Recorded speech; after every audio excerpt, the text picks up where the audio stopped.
A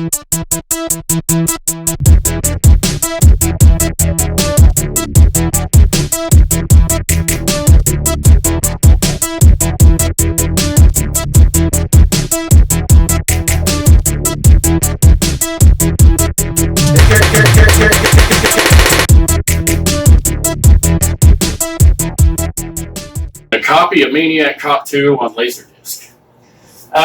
Not only do I already own all three of those, but I feel like this thing is worth more than those anyway. What YouTube channel that covers bad movies and gaming would be complete without at least an acknowledgement and consideration of Movable? A crappy one? Well, the fans wanted a video that bridges the two genres, so... Oh, yes, it'll be both. Yeah. Today, won't it? So yes, does that mean do we get to be the Alpha Laser Roughneck group? Oh, yes. Yeah, someone gets Buckeye Rifle Gang? yeah, it's the Laser Brigadiers. That's what we're going to be Screaming 23, the Swinging 17. Shipmeisters of the Lost Zone. The Brigadocious Brigadiers. The multi-genre roughneck men. The Mechanical Mechaneers. The mech suits. The Mechaneers. Yeah, the Mecha Squad. So you got your that's what we get to be genre. I say your ass is crap. Whoa!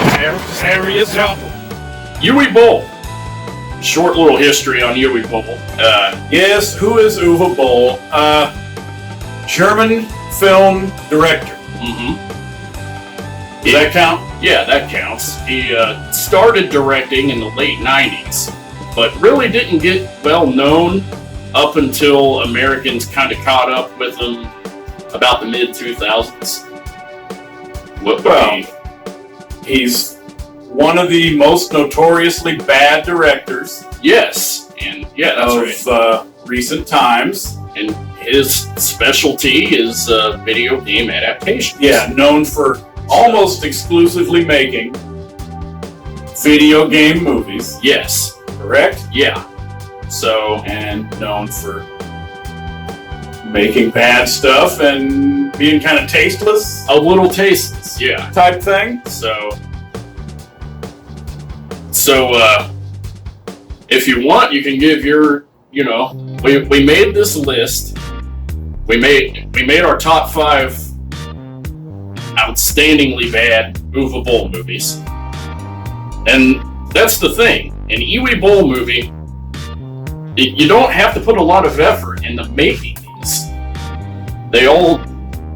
He just has that style where it's like you can ingest it and not have to think about it too hard. They kind of make themselves. Yeah, they do. They almost make themselves, which is easy to do if you're patterning it off of a video game. So it really is the best of both worlds. Yeah. You got bad movies, and what's the other one? Oh, video games. Yes. Let's see. What is my 5th favorite Uwe Boll? In the Name of the King 2? You remember, but I don't. Yes. Yeah, my list starts with In the Name of the King 2. Not a Dungeon Siege tale. Why does it score so high? Mostly because it's got elderly Dolph Lundgren. Yeah. Or the In the Name of the King franchise. Yeah. Except it doesn't deal with a Dungeon Siege video game. Yeah. So we're already off to a great start with the title. Elderly action hero Dolph Lundgren. Mm-hmm. And the shoddy sets, props, and costumes for fantasy, Yes. epic, sword and sorcery type Yeah. medieval Europe. Yeah. I mean, I get a lot of those vibes too. Like that's why I like watching. Name of the King. Yeah. I mean, what else do you need to say? Yeah. So, my fifth one is actually Blood Rain: The Third Reich. And Okay. Well, at least hitting a wide variety of the trilogies. Yeah. Duvet Bowl is known largely for the trilogies, yeah, he can finish a good trilogy. game adaptations. Yeah. That he has, like, what, 6 or 7 different trilogies. Yeah, and he finished them all. So there's but That's yeah, the third installment of Blood Rain yeah, I trilogy. I mean, I like the fact that it was needlessly edgy. We pushed the boundaries. We pushed them because if you ask me, there's a tasteless and needless lesbian scene in the movie. Oh, talking about, yes, there's stuff that's like blatantly shoehorned in, Yeah. mostly for the purpose of securing the viewer's attention span. Oh, yeah, that's right. Yeah. It was like a straight up softcore porn scene Yeah, that's right. in the middle of this. I personally can't do it more than about twice in my life because of the Nazi subject matter. Right. But aside from that, I remember it being pretty fun. Yeah. It involves the usual, what's it called? Nazi super soldier program involving research about the vampire blood, Yeah. doesn't it? Yeah, then we got that. And Mrs. Blood Rain, of course, fights the Nazis. Nazis and the vampires. Yeah. Joined by a Russian rogue squad of some kind. Too. That was definitely needed. Because in the beginning they have the Russian rogue squad camping out the Nazi train. It's like Roughnecks, yeah. Yeah. So needed cohorts. There was let's see. Oh, don't forget our boy. Yes, Clint Howard. It's got Clint This Howard. is one of the Duvet Bowls with Clint Howard, yeah. Yeah. So he plays does a pretty decent job of hamming up a third Reich scientist. Isn't he the main research scientist for the vampire soldier program? Yeah, there's a lot of in and out accents. Nobody can pick whether they want to be German or not. Oh, yeah, people that are supposed to be Eastern European that sound either American or British. Yeah, and the whole movie takes place in about 2 or 3 city blocks. Yes, I remember that. I thought that was cool. All they got to do is like run across a street or zip line between, rooftops. Or Yeah, whatever. you got your it was like the brothel, Yes. the lottery store, the post office, and the German government science lab The facility lab. with a little cage in it or whatever. Yeah. So basically, all you had to do was cross the street yeah. or get on up the hill to the railroad and All all these- snow, and that was it. All these world-changing events just happen to happen in these little blocks, So I enjoyed it for that factor. Yeah, I'll at least acknowledge it and say, despite the Nazi subject matter. So it was either that or a Western. Oh, yes, by golly, number 2 happens in the Old West. So I guess you flip a coin, which is the, shall we say, lesser of 2 evils. Yeah. So, A damn Western or a Nazi thing. right. So, the fourth. Number 4. Oh, my number 4 or Yeah. yours? Let's, we can go ahead and go with yours. Coming in at number 4, 2002, House of the Dead. What I consider the first Uwe Boll movie. Yeah. When he was first getting into his Hollywoods or whatever and making video game remakes Oh, yes. for an American audience. Yeah, I think this counts as the first one, doesn't it? House of the Dead. I believe it came out in 2002. Yeah. I don't know. It's, of course, just generally horrible crap. It's got its bits of video game footage. Oh yeah, Showing the action of the movie. yeah, It'll cut from crap action scene thing to yes. crap video game shoot 'em up. Because I mean, thing with some flying body parts or whatever. whenever I go to a theater, that's what I want to see is a video game Video that game I have footage. no control over. So, Mixed in with yeah, horrors. I just remember it being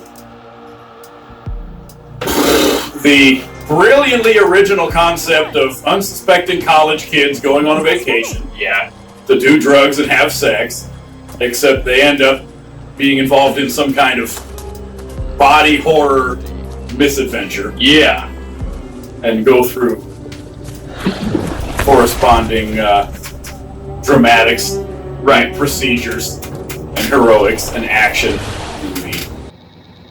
Mm-hmm. Body gore. Yeah, People getting killed. yeah. There was I remember a really stupid looking house. There was a literal house of the dead. yeah, Something about a 200 or 300-year-old pirate man and stumbled upon the fountain of youth and kept using body parts for a super soldier's code, something. yeah. There was Anyway, I remember a really stupid looking set, yeah. really stupid looking stuff happening inside the house. The house was pretty much, well, the lab especially, but it was kept immaculate over the past 300 years. Oh yeah, nothing had dust on it. No. Well, the guy was living in it all the time, so I guess you can forgive him. Oh yeah. Mostly what makes that movie so wonderful is one split second. And I think you know which part I'm talking about. The springboard. Yes, the zombie springboard in the woods. Yeah. We're running along, we're the undead. Right. Or the House of the Dead, Yes. whatever they are, zombies. We're running along chasing the college student people, Yep. or whoever's on the island, and good guys. And the zombies apparently can jump high through the forest. Yeah. And you're going along, and this one fella, he's making his run. You can tell he's getting ready to jump 12 feet in the air. And it shows the little springboard, trampoline, bouncy thing that he's freaking getting ready to jump on to make his jump. That's that's Oh my gosh, you freaking crack up for a solid 5 minutes. You want to rewind that like 12 times. yeah. If it was Just for that one quick little bit. yeah, if it was on a tape, that would be the worn section of the tape. Because you have to think, what was the process of leaving that in? Yeah. What was going on? Surely Uwe Boll said, yeah, let's just leave that in there.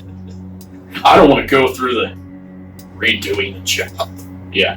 Yeah. Well, if it involves a glimmer of a sense of humor. Yeah, that's right. That's funny as hell. Let's just leave that in there, Yeah. Mr. Editor Man. Yeah.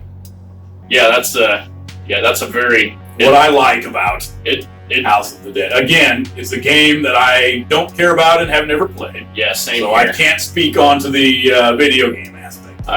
I haven't played it either. So In fact, do any of these? well, Yeah, I think we're like 5 for 5, or Yeah. however many different game franchises he did, yeah. that I not only haven't played, but would not have cared about anyway. So, Yeah. House of the Dead, whatever that is, Yeah, and its merits. I believe, didn't we say it counts as a prequel?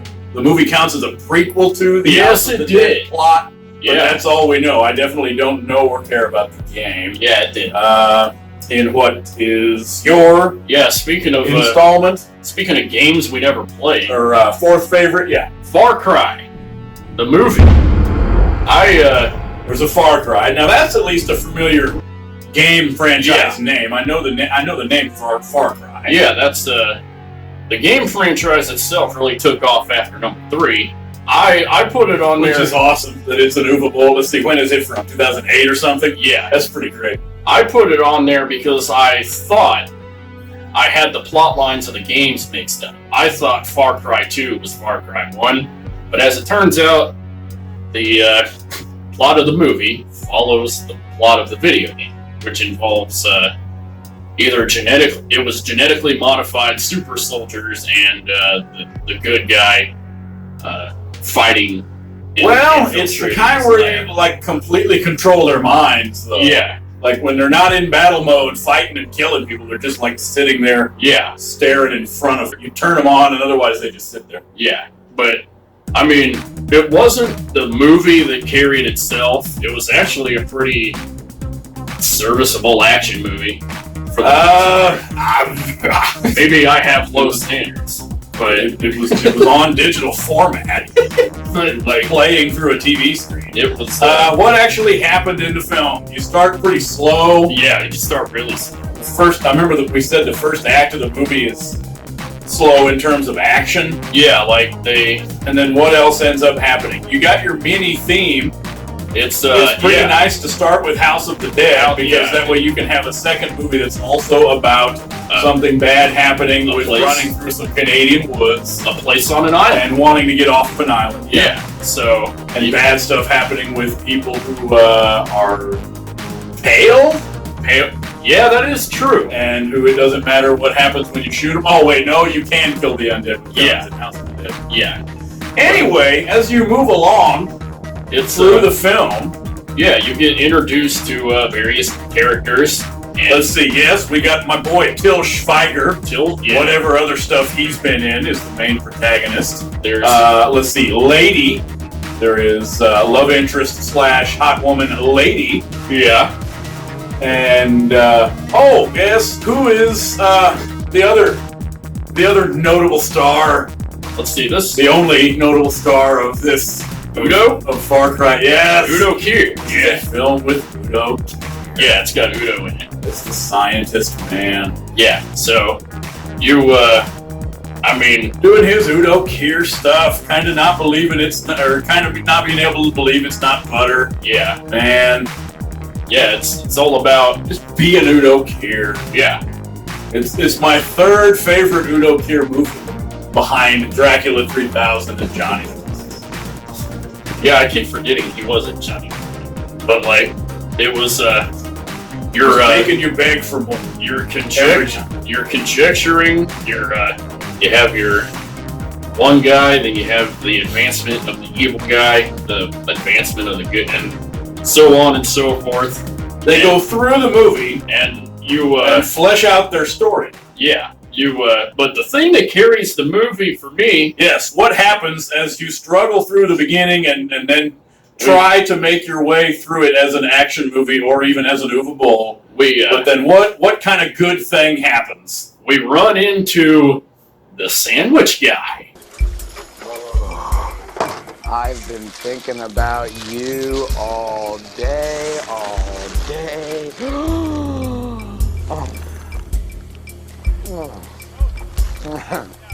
That's good.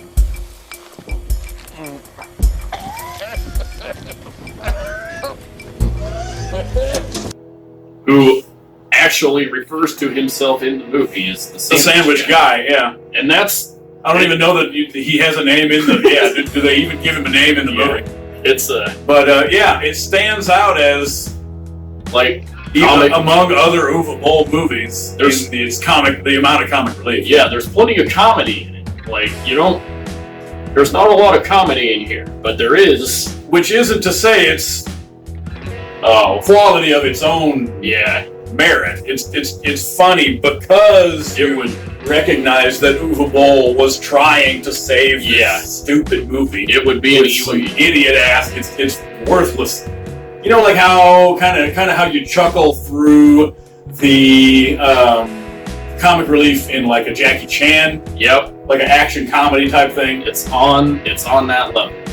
It is he's thrust into the film as a sandwich boat delivery man. Yes, with these cool boxes of sandwiches on the back of the boat that don't fall over. And after that, they're like. Like an unlikely buddies, like a buddy cops that hate each other type thing, like a Rush Hours, where one of them is a giant comic relief juggernaut. Mm-hmm. And what is it? It's what does he do? He's a bumbling, cowardly, fat man correct? And his expertise is driving boats. That's his big thing. It's delivering sandwiches. I think it was just being there for the sandwiches. And he can drive a boat. Foil for Bush Fire. Yeah, so as I say, I don't remember who was driving the boat. But yeah, you got your classic thing where he pretends like he knows kung fu.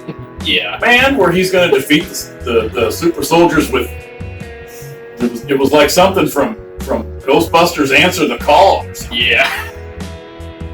Anyway, yeah, it's kind of enjoyable to go through. I'm laughing at but it mostly stands out because it's how much it. And there was a couple other comic reliefs in there too. Yeah, there was earlier on the funny couple where the wife keeps blaming the husband when they're on the boat ride and they can't find the whales out of the. It counts because cove. It counts because it's a brick joke. They repeat the same damn joke at the end of the movie. It's like a Garfield strip where they repeat a joke. She wants to see the whales. Yeah. You check back in. She wants to see the whales. Yeah. And then they wrap it up with her wanting to see the whales. Mm-hmm. Yeah, it's pretty one-dimensional. And then I think there was another married couple in there where it was a nagging wife and. Yes, there was some kind of elderly, like the owner of the guy's boat. Yeah, it was. Yeah, it was. So they had some really great over and over again comic relief things of like a nagging. Yeah, like a married couple that wasn't getting along. It's like the Seinfeld bit that only has one punchline in the entire thing. It's overly long. And then she kept nagging at me the entire time. But, well, you appreciate an Uwe Boll usage. It's not let's put a little bit of comic relief in. Oh yeah, it's let's slather this with crappy comic relief. Yeah, let's. That's getting into the whole fine line between getting into the aesthetics. Yeah. Discussion that we basically have to have every time. Yes. That's what I actually genuinely like about Uwe Boll. Yeah. Is the awareness of it's just enough self-awareness. Yeah. Like the leaving in the bad take or the what would otherwise be a thing thing to edit out. Yeah. Like the jumping on the springboard. Yeah. Or whatever. Alright. That's like a clear indication of self-awareness where he can still pull off a crappy movie that's fun to watch. Because most self-awareness is completely counterproductive and self-defeating in bad movies. Or, it knows that it is self-aware, so it's like extremely stupid. So that's what I mean, it defeats its own purpose when it's trying to make a bad movie, but Uwe Boll is one of the few that can be a little bit self-aware, and have a little bit of this sense of humor about it, but still make a crap action movie. Mm-hmm. Yeah. So number 3's, I'll go ahead and take this one. Rampage Capital Punishment. That's my number 3, and the thing of it is like. I liked it on a logical level. It doesn't have a lot of well-knowns. You had your Brandon Fraser. Oh, Fletcher. The Rampage kid? Yeah, the Rampage kid. Yeah. But, this was after his peak time in the years in Hollywood. Yes. This was after he couldn't get the stars or the budget anymore. Yeah, so we have that. And you got your friends of Uwe Boll. Yeah, you have your friends. Principally the Rampage kid. Yeah, Brendan. I think his name is Brendan Fletcher.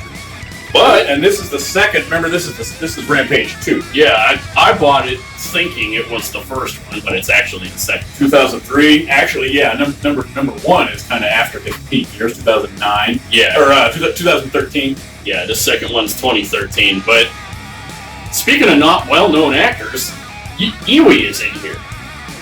Oh, yes, that I'll give you that. Yeah. This Rampage 2 is definitely not going to score rank high on my list.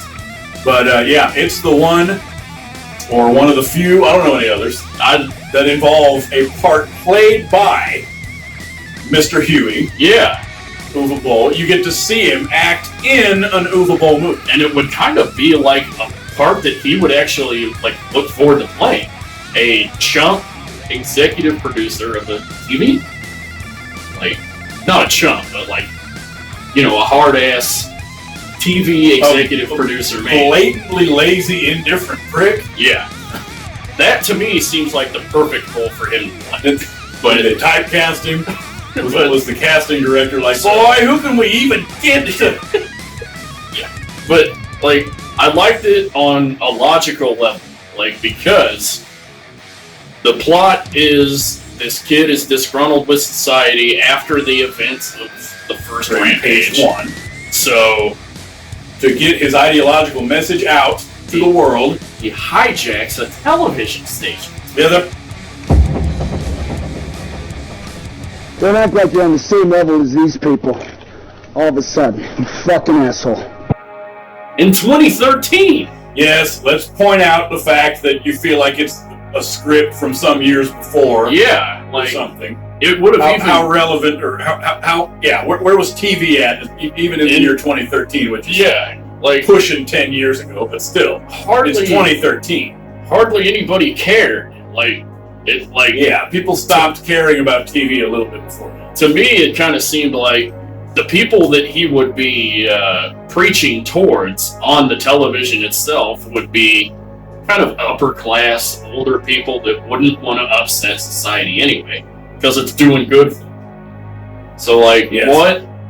That's my main logical. Yeah, it's pretty funny that it even involved a TV station. But, yeah, to me, I would have been like, just post a video on the anonymous YouTube. Which, yeah, he did. The first thing you yell at the TV screen is, why didn't you just put videos on the internet?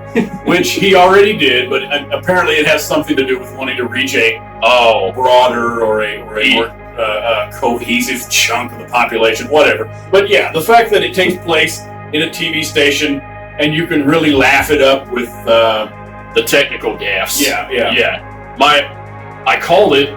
Like, I unintentionally called it, like, I was like, oh, you gotta take an hour to put stuff on the TV. Even though, in reality, you can just press a button and something's on the TV. It takes a long time for the tape delay. That was, we gotta wait an hour to start the tape. It was in the movie. It's been an hour. I mean, I have no patience anymore. Get that stuff on air right now, or you're all fired. Eddie, it takes time to get a DVD to go to air. This is ridiculous. I called it like probably half an hour in advance, but as we were watching it, it fulfilled its own prophecy. It was in the movie. Trying to catch up the slack in the tape feed. But yeah, don't you know it takes about an hour to get the thing warmed up? You gotta be kind and rewind. You gotta crank it. Yeah, like anyway, again, it was basically okay to go through. Yeah, as an Uwe Boll movie, it's another one of these that won't rank very high for me. Rampage 1 was like that kind of harkened back to the previous years when I actually took Vengeance movies seriously and thought they were cool. Yeah, going way back to as a 14 and 15-year-old when the idea of having this cool armor suit and running down the street with 2 machine guns. That's a disgruntled young man's dream or something. Yeah. A disenfranchised 14-year-old. And thinking Vengeance movies were. But this is number 2 in the thing. And I do agree, going through the whole TV station part of the movie is darn hilarious. But yeah, I mean, with some of the funny stuff that happens. Like, he holds the entire crew hostage until he gets a live interview. Yeah, not only are they supposed to play his DVD that shows him talking, going through his ideological message, but then it's supposed to be his demands in the hostage situation are that it's immediately supposed to be followed up by a live interview in which he would say roughly the same thing that the video said. We want to expound. Yeah, but easily misunderstood. That's how you tell he's passionate about what he's saying. So you got to distinguish it from however it might differ from what's it called? Fight Club. Oh yeah, that's right. Yeah. Just to acknowledge the Daniel Quinn. Yeah.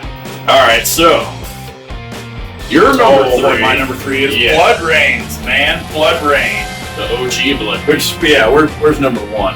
That would probably be it, right? Yes. Let's see. 2005, going back into when he had his budget.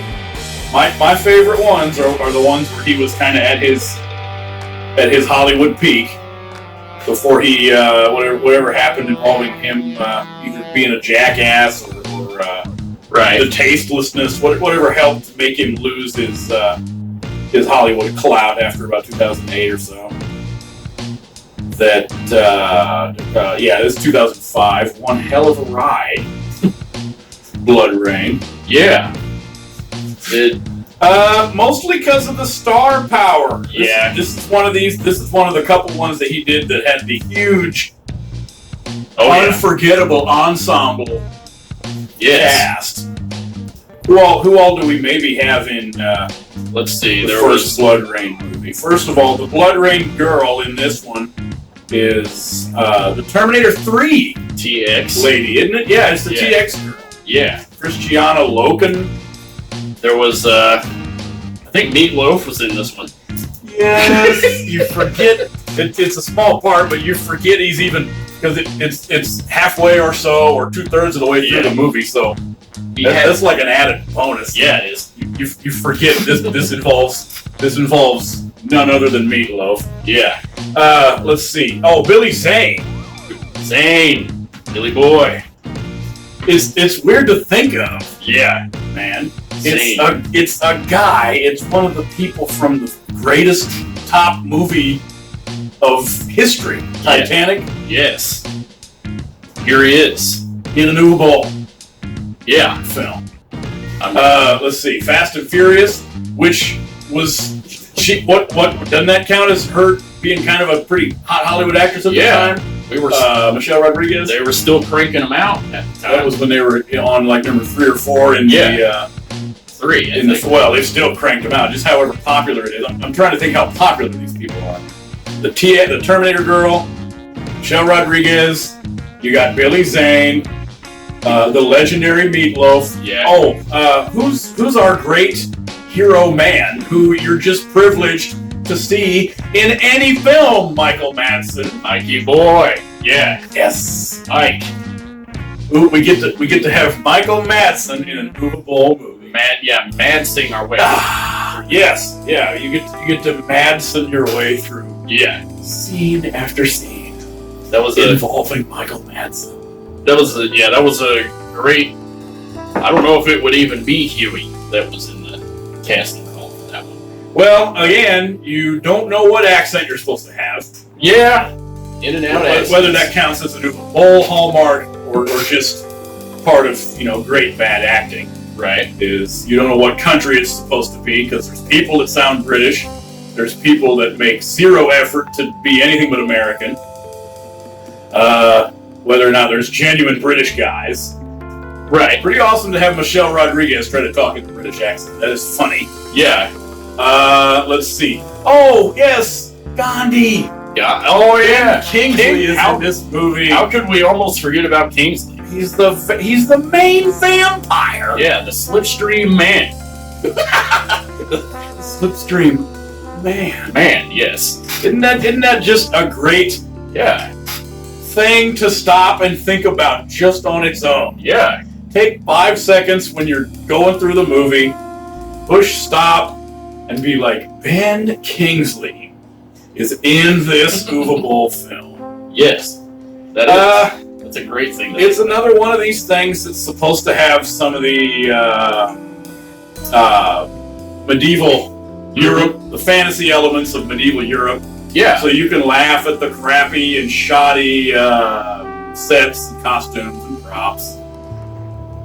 Her outfit was particularly ridiculous. Yeah, it was. Remember, she's got her twin scimitars or whatever they are. That the gypsy girl gave her from the village or whatever it is. Yeah. And then they're like, "Oh, the monastery compound seamstress squad just happened to craft this space age outfit for you. Yeah. Yeah. What was that all about? A bunch of gore that it's known for. It's like the goriest of the Duvet Bowl films, or at least the ones that I've seen. Whether that goes into a couple of the ones from the later years, or if it's the effects shots that he wasn't able to afford later. But it's some very goofy, very over the top gore that I don't care about. Gore means absolutely nothing to me.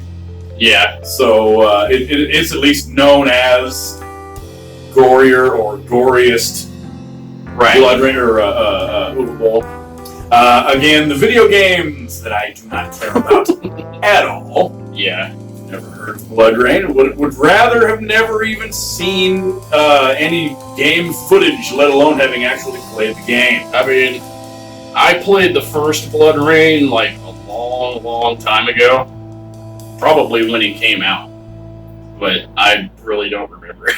I'm gonna have to play it again. Well, whether or not it involves the brilliantly original concept, once again, we're breaking the new ground of a half vampire good guy, protagonist person or lady, action hero person, right, who fights for good and somehow quenches the thirst. Yeah. And we incorporate the dark, sexy vampire crap. Man. Yeah, I mean, you always need that. Castlevania, that's one thing it was lacking, was sexiness. So, I'm glad. Yeah, I haven't seen 10,000 other things where it's a good guy who's half vampire. Fights for good! So, man! Yeah. Anyway, plenty to enjoy in Blood Rain, Part 1. And the fact that it would figure high on my favorite Duvet Bowl film. Yeah. Going on to number 2 is Alone in the Dark. Yes, that's my number 1. So let's just go ahead and do Alone in the Dark's as your number 2. Okay. Whereas it's the top of mine. Which, I mean, my number 1 and 2 can kind of almost tie, or be pretty much, but yeah. Alone in the Dark, of course, being, again, with the Hollywood peak years, and have a couple stars. Who are our stars for Alone in the Dark? Christian Slater, of course. Oh, yes. Hi!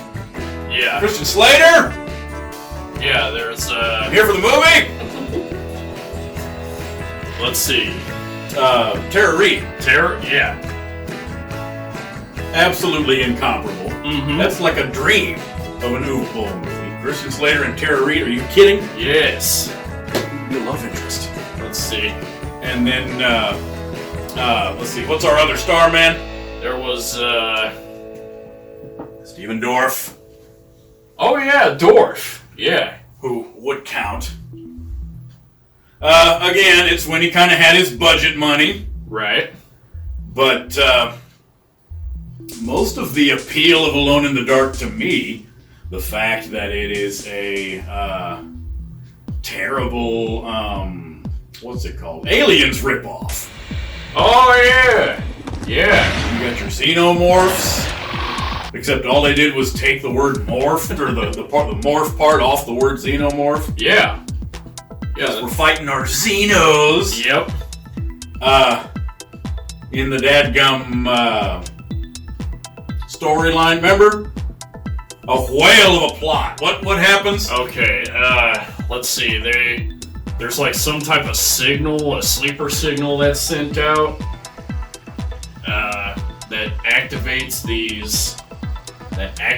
what would later we would find out is the Xenos, or like the baby Xenos or something. Let's see. You spend the night in a electric shortstop, whatever those are called, pump house. Oh yeah. Well, we're forgetting the text crawl. We march. It is one of those ancient civilizations from 10,000 BC or something called the Abkhani. I believe. That's right. Who penetrated into a world of darkness. Yes. I think. Isn't that how it goes? Yeah, I think that's the wording. And they discover the cave.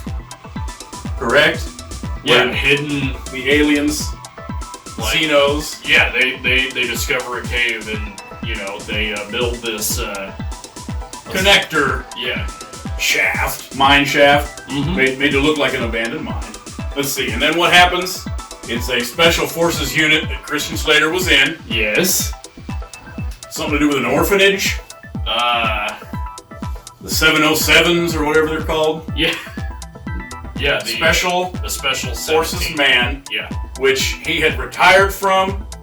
He is now a paranormal private investigator. A PPI. Like an X-Files type worker. And Steven Dorff, of course, being his rival, who is now the leader of the unit that he used to. They were, of course, like buddies, and now they hate each other, whatever it is. Mm-hmm. It's his ex-girlfriend, Tara Reid, who is somehow also affiliated with the Xenos. Yeah, pretty convenient. Because when they sent the signal out, it was through the radio? No, it was parts of it. Remember, it was like parts of a. It was these talismans that they were split up all over the world, and you have to you gotta do like a scavenger. Yeah, you gotta piece them all together. Put them all together so they form like a super talisman. Yeah, and that way you can go down. Something to do with a gold coffin that they found at sea, and then the research man. Yeah, we remember there was research. Yeah, we kept making weed jokes during that. My name is Edward Carnby, and I'm here to protect you from the things you don't believe.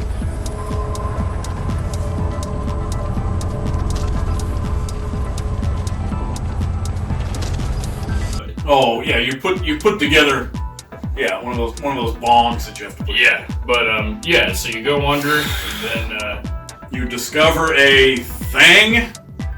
Let's see. Oh yes, remember it had something to do with inserting the little creature. Oh yeah, it's like a little thing from the Matrix, which you put in your spine. It like merges. It has a symbiotic or parasite relationship with the spine of the host. Yeah, because it's to get the zombie soldiers that you turn on and off with the signal. Yeah, because remember it's that doctor guy. It listens for the signal and then it activates whenever it's. Well, it shows him dropping the. Yeah, it's a little insect creature. Larval vector of Xenos. Larval vector, yeah. And then they, of course, drop through the roof. Mm-hmm. And you argue with the ex-girlfriend, who, of course, is their, what's it called? Reunited. Yeah. Because of the action. They do it. Remember, it has something to do with translucent bullets, or, luminescent bullets. Yeah, the depleted uranium. You can't see them in the dark. That's why it's called Alone in the Dark. Yeah. The creatures come from the world of the dark, obviously. Yeah. Yes. So you have to use these high-tech bullets from before that they use against. Then. Yeah. Oh, yes, what about our subplot? Remember the thing about the generator? Yeah, like, I barely remember it because it wasn't even important. Like, it was to me. The 707 group has a interesting subplot thread where they need to turn the lights on. Oh yeah! Be in the dark. Yeah, you can't be in the dark. Yeah, so, that's right. For their lights, they have a malfunction in the Jenny. Yes. Now you're gonna fix the Jenny by. Yeah. It's 6 o'clock. I don't care how you do it, just do it. Yeah. Sir, I can't exactly snap my fingers. No, we're not. And fix the diodes or whatever. We're not exactly the roughnecks here. We can't crack wise. You give me any of that techno babble? No gunnies. Fix the Jenny. It's a gunny-free zone. But anyway, like again, you got your horrible acting. Mm-hmm. Man, Christian Slater. First of all, okay, action hero Christian Slater. Way later than his peak as something of a Hollywood heartthrob in the early 90s or something. When was this? 2006? 2004? Yeah. I think it was 6. Tara Reid, And the Newfoundland, what's it called? Newfoundland? It's Yeah. another great Uwe Boll Another good miss. bad acting movie moment Yeah. that they decided not to take another take of. Exactly. Was her pronouncing Newfoundland. Newfoundland, yes. She's just awesome anyway Yeah. when it's in something that's not damn Sharknado. Plus, there's the one scene where, Oh yes, speaking of stuff that was left in, that's our other major thing that he just told the editor to go ahead and leave in. What is it? it's, where the actress that's supposed to be dead winds up moving like an arm or something, or starting to get up like a split second before the scene is cut. Like maybe a second or two. Yeah, she like starts to move because Yeah, when they thought the scene was over or something. She's supposed to be dead. They could have just moved the cut bar back. Leave it on in there, No, baby. we're leaving it in there. Yeah, so. As an experience, it is chock full. It's one of those movies that really does have everything. Yeah, like, I'm gonna have to watch it again like 2 or 3 times. Just since we've talked about it. To get a good plot synopsis, so, maybe we can record it again. Yeah, the story is pretty much funny just to try and go through. Yeah. Then you got your Slater Reed-Dorf Oh, yeah, the combo. Tremendous 3. Yes. It's. Let's see. Need we make mention Oh, yeah, of honorable number mentions. 2? Yeah. This, I would have put this as number 5 on my list of favorite Uwe Boll films, but it technically doesn't count because he didn't direct it. He just has producer's credit. Alone in the Dark 2. Yeah, that really doesn't count. Which has almost nothing to do with Alone in the Dark 1. It's called Alone in the Dark. It involves the main character guy, action hero Christian Slater. Yeah. Edward Carnby. Yeah. Private personal, or what is it? Paranormal private. Yeah. Paranormal Investigator. private. Yeah. It's It's pretty awesome. They hired an actor who is not Caucasian to play the Christian Slater man. Yes. Let's see, what else is noteworthy of number 2? Doesn't it? Trejo, yeah, we get a guess. Finally get Trejo in an Uwe Boll, or an almost Uwe Boll movie. Yeah. Let's see, in terms of stars, it also involves the Fast and the Furious guy. The Edward Carnby man? Yeah, he was, he was not the Drift King, but he was the other Asian kid from Tokyo Drift. Yeah. Scott Fargus, the kid from... Oh yeah, Fargus. Scott Fargus from Christmas Story. Yeah. Michael Paré also has a small role. Pretty awesome to see him finally in an Uwe Boll. And our boy, which is a great Aliens connection from the first one. Casinos. Bishop. Lance Henriksen. Yeah. Yeah. But yeah, the usual. Going through the movie. Sucks. Let's see, what else can we say? It's pretty awesome that it has nothing to do with it. It involves some kind of witch and a ritual where you let the witch take over your wife's body, but then she also wants the daughter's body 30 years later or something like that. So, nice honorable mention of Alone in the Dark number 2. Too bad it wasn't a trilogy that we could have not only had him direct number 2, but direct let's see, what is my number 2? Top favorite. In the Name of the King. Yes! In the Name of the King, a Dungeon Siege Tale. Yeah. Just look at this. Man, so awesome. Again, I say that can pretty much tie or be interchangeable as my number 1. It's hard to pick between Alone in the Dark and In the Name of the King. Why did I pick number 1? Mostly because of our awesome Chinese poster. Yes. That we will have to show a shot of. Yeah. That you can't see. Yeah. Because it's over on the other side of the wall. It does not show the actors in a flattering light. No. Yeah. But anyway, yes. Name of the King, another one of his remake deals, has something to do with a game called Dungeon Siege. Dungeon Siege Tale, or Yeah. Dungeon Siege. Let's see. The best one of the Hollywood years in terms of the budget and the cast and the being able to hire the actors with the star power. Yeah. Let's name them off. Who do you get in Jason. The Name of the King Part 1? You get Jason Statham. Yes. There's Medieval fantasy epic Jason Statham. there's Oh, yeah. yeah. There's let's see. There was a Ray Liotta, Yes! Dude, the good fella. he plays one of the arch villains. He plays an evil mage and a wizard man. Yeah. Ray Liotta, Yeah. the wizard, Mm-hmm. and has his same freaking hair that we better point out. Is that why I did this? Is that what this is for? Oh, that is probably Is what that that's for. maybe what's going on with tribute Yeah. to That could count as a Ray Liotta tribute. the fuzzy and the this and the Ray Liotta and his same hair that he's always had going into the freaking 80s. Mm-hmm. And they hire him to be a wizard in a fantasy epic. And he still has this freaking blow-dried this man or whatever. Yeah. Same thing with Ron Perlman. Yeah, one of our Perlman. other great stars. Perlman's in it. That you have to conjecture that he, just like Ray Liotta, made the demand that he would not wear any kind of wig or get any kind of medieval-looking hairstyle. Yep. He had to have his same natural, Yeah. regular man hair. Perlman hair. Yeah. So, let's see. There was the Shaggy Kid. Oh, yes, the evil prince is Yeah. the kid who played Shaggy in some of the Scooby-Doo things. Yeah. Who else?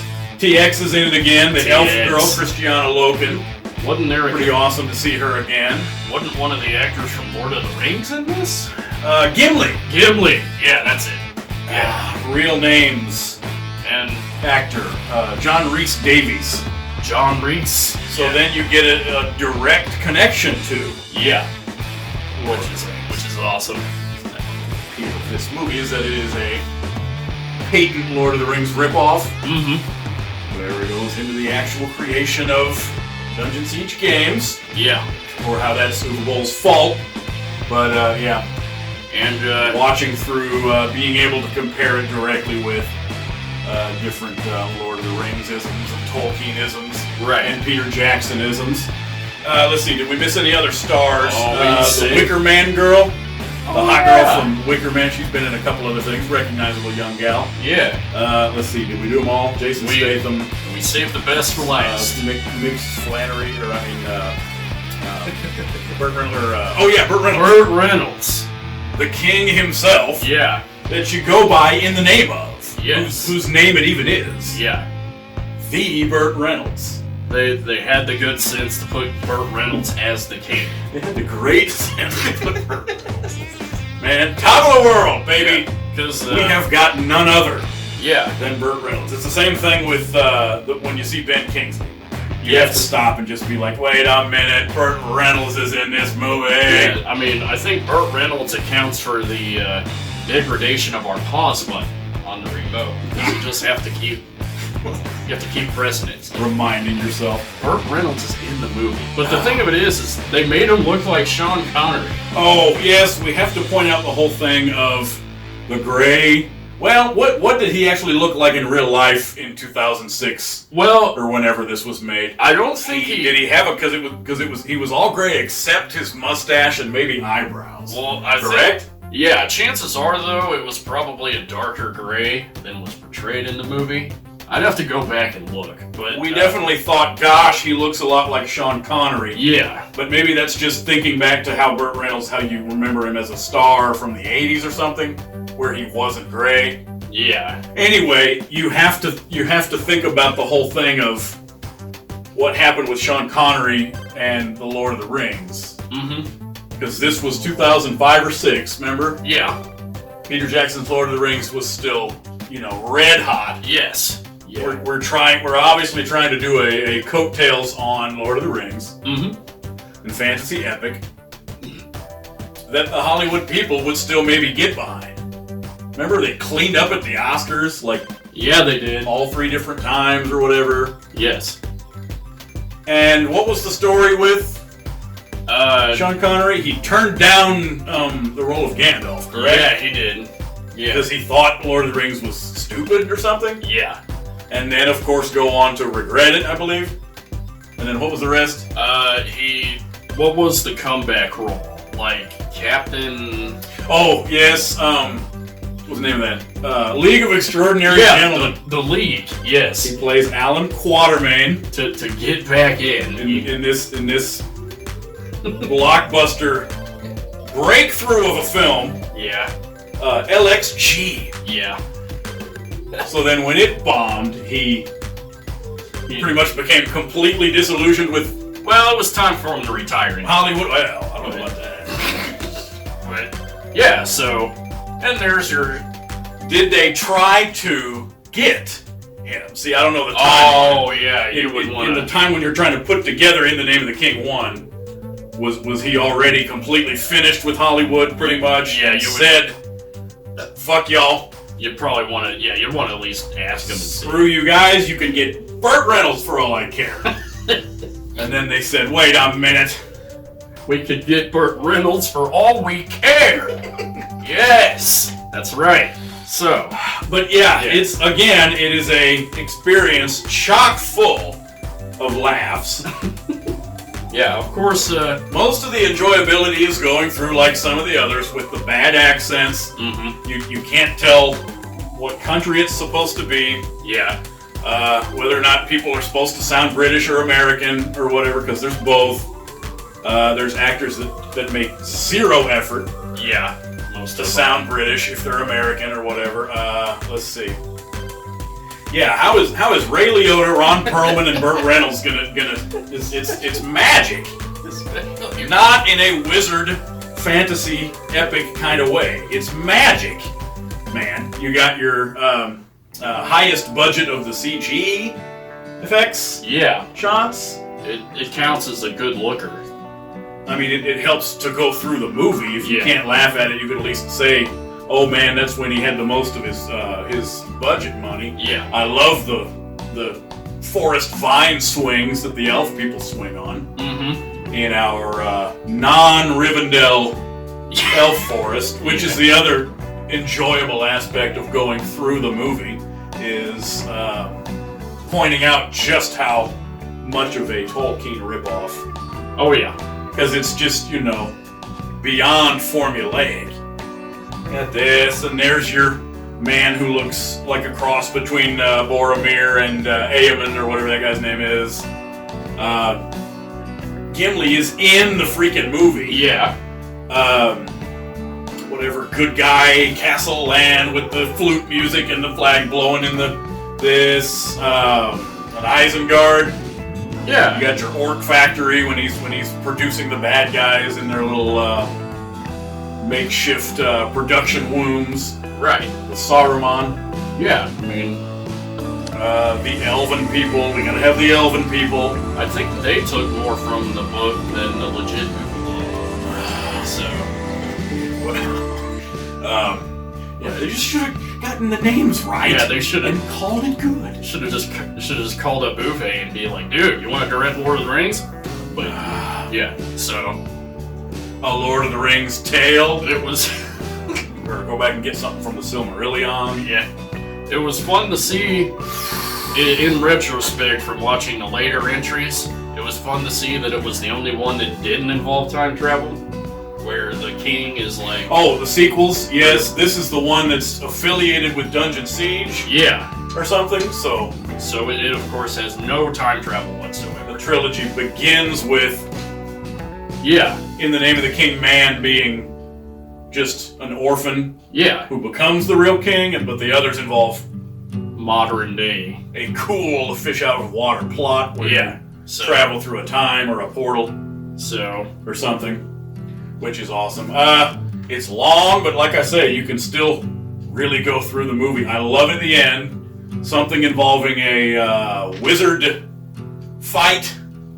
Right. Where we're spinning spears around and we're spinning each other around like we've never freaking seen before in something like, say, The Lord of the Rings. Yeah. And something involving wizard scrolls and books and papers flying through the air. Oh, wait a minute. No, I'm thinking of the end of Blood Rain. Yeah. And the library fight. Yeah, that's what you're thinking Which of. one is it? I don't even remember. I think you got your confrontation where, would you believe, good wins out against evil in our epic struggle to solve the rest of the film that we have otherwise gone ahead and put ourselves through. Mm-hmm. But, yeah, like I say, Name of the King could just as easily be my number one. And speaking of the time travels and the sequels, I believe number 2 is your top. Oh, yes, it is. Yeah. Correct? I liked In the Name of the King. That's my number one. Or In the Name of the King 2 is Number my 2. number one. It is favorite. number 1. Yeah. I did make brief mention of it. I think it was my number 5. Yeah. Yeah. Since I couldn't use Alone in the Dark number 2. Yeah. But, yeah. Obviously, you have your Dolph Lundgren appeal. That's mine. And I will go ahead and just let you otherwise expound on why number 2 would be your number 1. He is my main is Dolph Lundgren. But the thing of it is like I liked it because of the Assassin's Creed factor. It's the whole having to time warp between back and forth. I always like seeing that in a plot because it's like they're just doing a grab bag of like, oh man, we don't have enough content to make a movie, so let's just go ahead and go to this other time period. So we just like when you need a scene, fill stuff in to fill. Yeah. Well, but should they almost have switched franchises and called it In the Name of the King 2 an Assassin's Creed? Assassin's Creed Tale. Nobody would have almost noticed. Probably not. Yeah, and too bad Assassin's Creed was so popular. Yeah. You couldn't just pick another game that nobody has played or cares about. But yeah, you got your cool element of, let's see, what is he? He's a ex-special forces man that runs a karate dojo and has an alcohol problem with a deceased wife and child. That's a lot to handle. So, and a hot tub enthusiasm or something. There was something about a jacuzzi in there. Yeah, so he was, of course, going to drink himself into a stupor and take a bath at the same time when the magic portal opened to the past. It is literally a portal to the past. Like, at least with the third one, there was a cool item tie-in thing where you had the necklace. It was like a medallion, yeah. But the second one is literally the found him at his most dramatic, his little like low point of his life or something. The tree wizard opens up a damn portal into the future, and they just in time for him to eventually find out that he's in the Name of the King. Yeah, man, he's Dolph Lundgren. So I mean, you got your obvious appeal that it's Dolph Lundgren. Yeah. Again, I am definitely not going to frown upon the concept of Bob being in a Duvet Bowl movie. Yeah. Let's see. Oh, yes. Were any other ones that we need to cover in terms of mispronunciations? Juve. Yeah. Bob in a Juve. Yeah. Bowl movie.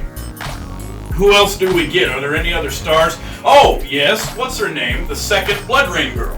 Oh, yes. Natasha Malth. Yeah, that chick right there. Plays a good guy girl. Yeah. A co-protagonist that he fights with or lets her become queen. It's one of those. They run together. I don't remember between number 2 and number 3. Does he stay in the world or does he leave back to his own time period? He gets to leave back. He takes her with him. So, if I remember right. Yeah, I guess I just don't remember. Now, this one at least does specify that it's a non-existing kingdom. The kingdom of Ebb. E-H-B. Oh, okay. Kingdom of Ebb. How did like a band of allies with the goal of slaying the leader of the Dark Ones, fighting against all odds, and must free the land from the grasp of the evil tyrant Raven and save the world. And I vaguely remember Raven being some kind of that guy. If it's not Michael Paré, I don't remember who. Talking about Michael Paré? No, it is not. No. Lachlan Monroe. that Caroline Monroe's daughter? Well, it's spelled the same way. Anyway, it was another thing with a funny king. Yeah. With a wrong hair, sort of. There was the Exterior Kingdom. Oh my gosh, yes, that's the appeal of actually watching through this, aside from Dolph, is the cheap, again, going back to the cheap sets and bad sets and costumes and props. Yeah, no roof. An outdoor kingdom. The guy has like 2 different throne rooms that are both outdoors, baby. Yeah, it's yes. The kingdom is walled off by like planks of wood or something. And, yeah, it's a fort kingdom. And you don't even need to go inside. No, you just like kind of step in and you're there. Tropical zone. Yeah, or at least in the summer seasons. So do they set up a tent during? Oh yeah, during winter. So yeah, the wintertime. Yeah, it had something to do with a good guy witch lady. Yeah, who lives inside of a tree or something. That was the tree witch that summons them. Like there's like a bad force, and only the tree witch could bring Dolph back to the past. And then let's see, were the bad guys? Was it like orcs again? It had something to do with, they call them dark ones. I think the dark ones were just a shadowy, just a guys with black makeup on or something. Yeah, they just had like face markings. So or something. He like a more evolved lore than the last one. Whether or not it has something to do with the super soldier program. Yeah, more evolved lore and factions than the last one. So, but the main reason I like this is because it represents the division. You have your pre-2000, or you have your mid-2000s, Huey Boll. Oh, loss of budget? Yeah. Huey. Yeah, so... Yeah, it's pretty awesome to see. In between, what did we call his Hollywood peak years? Approximately 2004 through 7 or something? Yeah, 24 to 20, yeah, that's right. And then... this is from... Yeah, that was 2006, this was 2010. So yeah, after, I think it would be around 2008 to 2009 is when the dip started happening. Is it a pretty discernible step? Yeah. It actually almost goes like this. It's almost like a square wave. But, like... Dolph counts as a star! Yeah, he does. But it's the whole general picture of, lower production values. You want other guys. Lower... Yeah, you want, like... Yeah. I don't know, man. Rutger Hauer. Actually, having Hauer in a the one where we listed off a whole bunch of tiny lister, either lower stars. Oh, speaking of which, actually, I think we did say his name, Zeus. Yeah. People, former stars or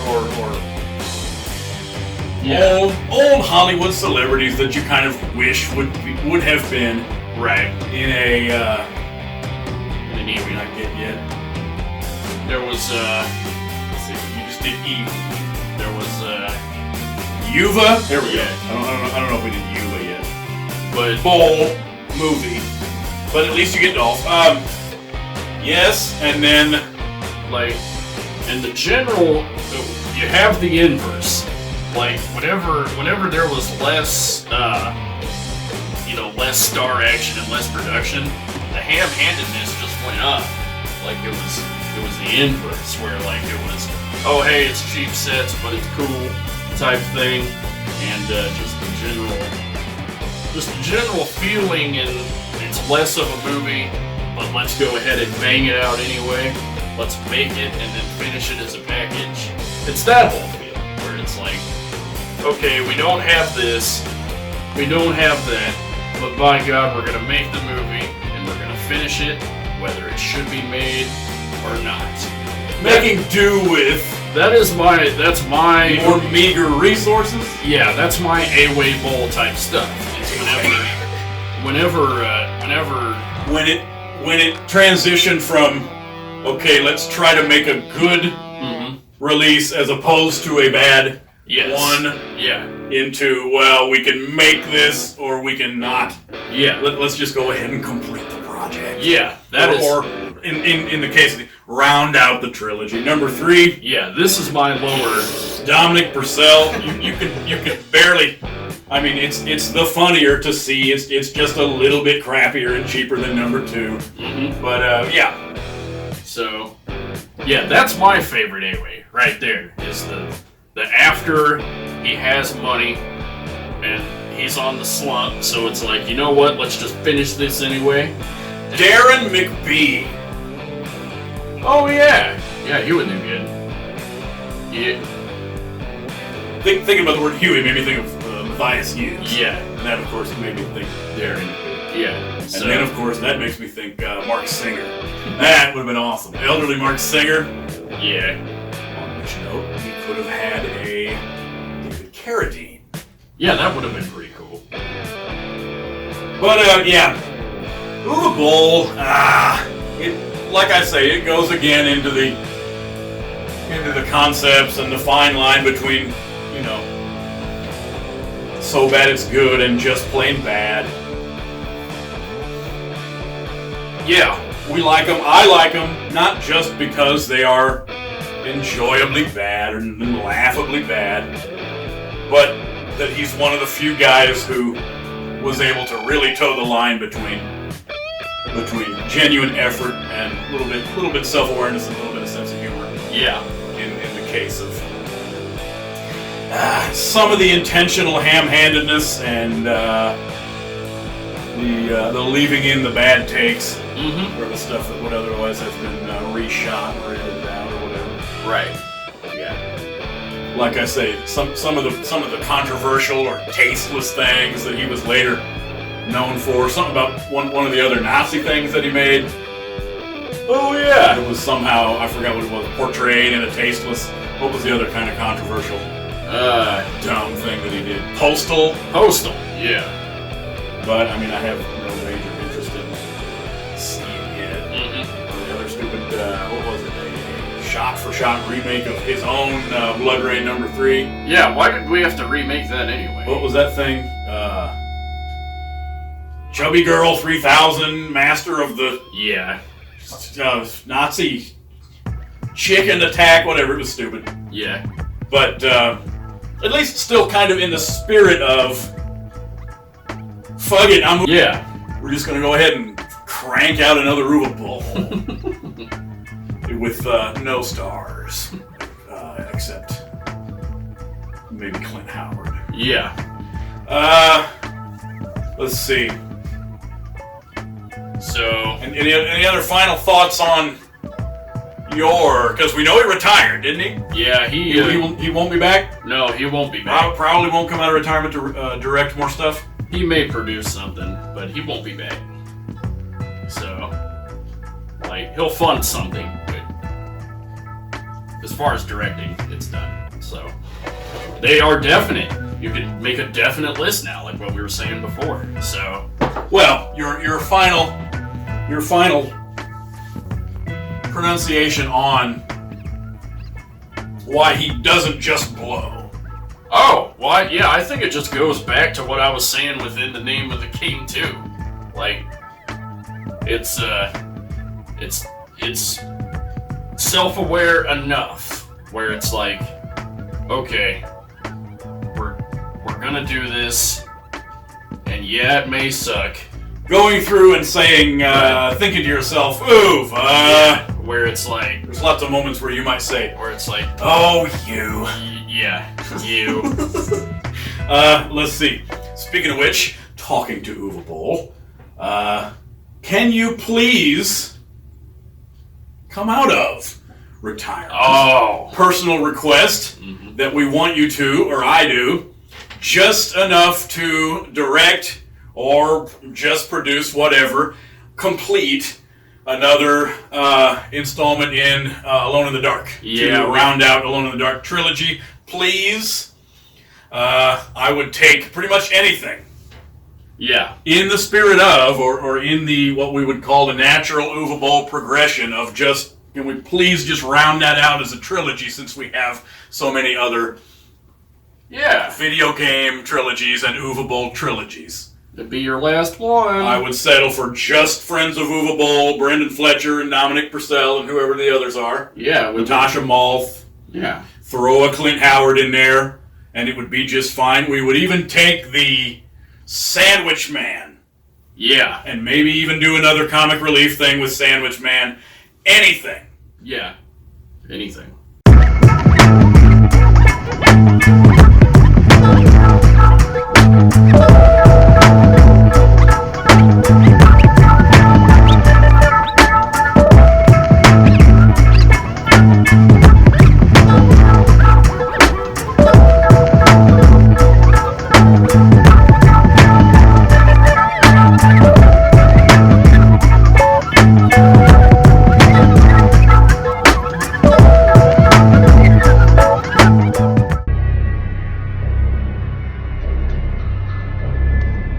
It's been an hour. I mean, I have no patience anymore. Get that stuff on air right now, or you're all fired. Eddie, it takes time to get a DVD to go to air. This is ridiculous.